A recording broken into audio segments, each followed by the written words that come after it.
요한복음 21장 1절로 14절 말씀.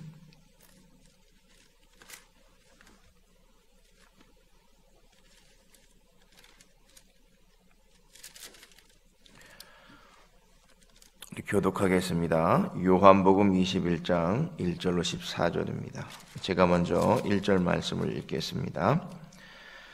그 후에 예수께서 디베랴 호수에서 또 제자들에게 자기를 나타내셨으니 나타내신 일은 이러하니라.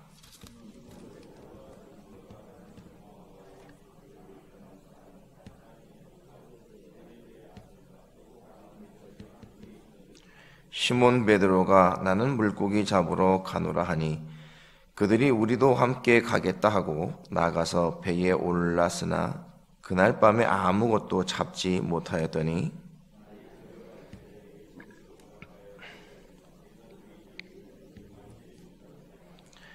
예수께서 이르시되 얘들아 너희에게 고기가 있느냐 대답하되 없나이다.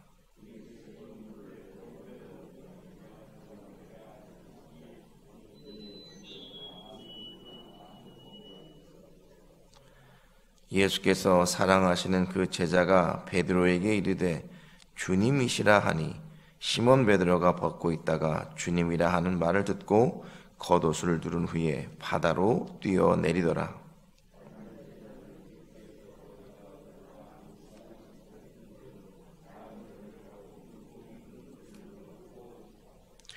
육지에 올라보니 숯불이 있는데 그 위에 생선이 놓였고 떡도 있더라.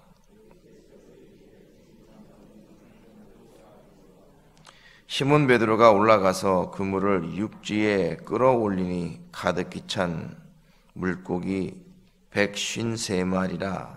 이같이 많으나 그물이 찢어지지 아니하였더라.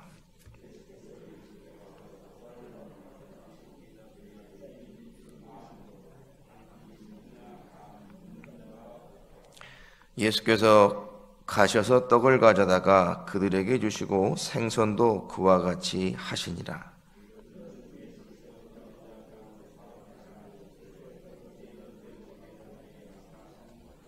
아멘. 오늘 본문을 보시면 예수님의 제자들이 디베랴 호수로 돌아갑니다. 이는 그들이 자신들이 일터였던 어부의 자리로 돌아간 것입니다. 그러나 그들이 예수님의 부활을 믿지 못해서 돌아간 것이 아니라 단지 무엇을 어떻게 해야 할지 알지 못하고 있는 것입니다. 그러한 제자들을 예수님은 찾아오셔서 또다시 가르쳐주고 계십니다. 무엇을 가르쳐주고 계실까요? 죽음 가운데서 부활하시고 다시 살아나신 주님의 모습을 그들에게 보여주고 있는 것입니다. 오늘 우리는 본문을 통해서 주님께서 제자들에게 다시 찾아오셔서 행하신 일과 말씀들을 가지고 함께 기도하려고 합니다. 먼저 1절로 3절을 보시면 앞서 서두에 말씀드린 것처럼 예수님의 제자들이 디베랴 호수에 돌아갔다는 것을 보여주고 있습니다. 그때 예수님께서 그 디베랴 호수에 나타나셨던 일을 이야기하고 있는데 당시에 베드로와 도마, 나다나엘과 세베대의 아들들 다른 제자들이 있었는데 이 베드로가 물고기를 잡겠다고 물가로 나갔다는 것입니다. 그래서 다른 제자들도 함께 그를 쫓아 나갈 때였다라는 거죠. 그러나 문제는 그들이 그날 밤 아무것도 잡지 못하였다는 것입니다. 근데 이것은 이례적인 사건입니다. 왜냐하면 그 시간대면 만선은 아니더라도 물고기가 잡히지 않을 때가 없었는데 한 마리도 못 잡았다라는 겁니다. 이런 상황 가운데에 날이 새게 되고 예수님께서 그들에게 나타나셨다라는 것입니다. 그리고 5절에 보니까 이렇게 말씀하셨습니다. 얘들아 너희에게 고기가 있느냐라고 묻습니다. 그래서 제자들이 없다고 대답합니다. 그러자 예수님께서 이렇게 말씀하시죠. 우리 6절 말씀을 함께 읽어봅니다. 시작. 이르시되 그물을 배 오른편에 던지라 그리하면 잡으리라 하시니 이에 던졌더니 물고기가 많아 그물을 들 수 없더라 라고 말합니다. 이상하게도 한 마리도 잡지 못하던 그 물고기, 그러나 배 우편에 그물을 던지라고 하신 말씀에 힘입어서 쳤더니 이 물고기가 그물 가득히 잡혔다라고 성경은 말씀하고 있습니다. 마치 예수님이 계셨을 때를 연상케 합니다. 가나의 혼인잔치 때와 같이 물이 든 항아리를 연회에 갖다 주라고 했을 때에 그 물이 포도주가 되었던 것처럼, 또 죽은 나사로 그 무덤가에 갔을 때에 돌무덤을 치우라고 하신 주님의 말씀에 따라서 그 돌무덤을 치워 죽었던 나사로가 다시 살아나셨던 것처럼, 또 왕의 신하들의 아들을 고치셨던 것처럼, 38년 된 병자를 고치셨던 것처럼, 날 때부터 눈먼 자를 눈을 뜨게 하셨던 것처럼, 예수 그리스도 우리 주님은 또 한 번의 신적인 능력을 제자들에게 베풀어 주십니다. 이렇게 제자들에게 이러한 기적을 보이신 것은 다름 아닌 예수님께서 다시 살아나셨고 그들에게 부활로 또 주님으로 나타내 주신 것입니다.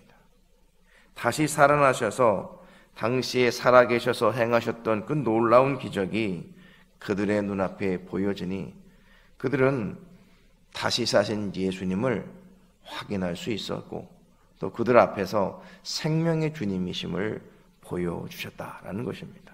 이게 얼마나 놀라운 사실입니까?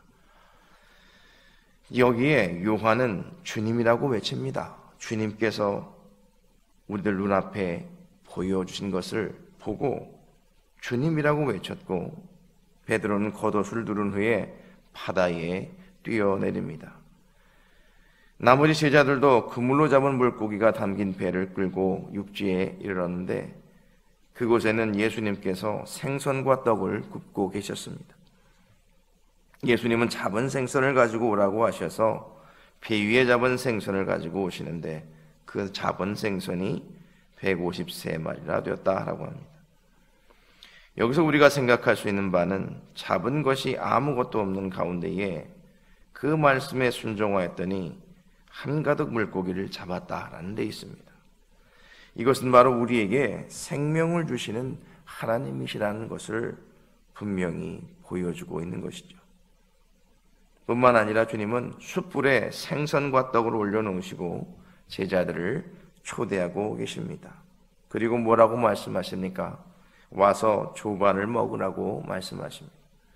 여기에 예수님의 모습과의 상황은 두 가지 내용을 생각해 볼 수 있습니다. 첫 번째로 숯불을 피워 제자들 가운데에 그 마음의 고통에 있는 그 한 사람을 위로하기 위함이라는 겁니다. 두 번째는 떡과 물고기를 통해서 과거 약 1년 전에 6월절 그때에 있었던 오병이어의 선장 그 가운데에 장정만 5,000명 먹였던 그 사건과 때와 매우 유사한 것입니다. 그때의 제자들은 예수님께 받은 떡과 물고기로 사람들에게 나누어주는 통로로 일했던 것입니다. 그 다음날 많은 유대인들과 제자들이 예수님의 살과 피에 대한 가르침을 거절하고 떠날 때에 베드로와 남은 제자들은 예수님의 영생의 말씀이 여기 있으니 우리가 어디로 가릴까? 그 자리에 계속 남아 있었다는 거죠. 어쩌면 지금 예수님은 주시는 떡과 물고기를 제자들로 하여금 함께 있던 추억과 고백을 상기시키고 있는 건지 모르겠습니다. 지금까지 내용을 살펴보면 예수님께서 제자들, 특별히 베드로와 함께 했던 순간들, 제자들과 함께 했던 순간들을 그들에게 보이심으로 생명의 주께서 부활하셨다는 것을, 저들에게 기쁨과 소망을 주셨다라는 것을 우리는 잘 알 수가 있는 것입니다. 그렇습니다. 사랑하는 성도 여러분, 주님은 우리에게 생명의 떡으로 오셨다라는 겁니다. 그래서 우리는 그를 먹어야 산다라는 겁니다.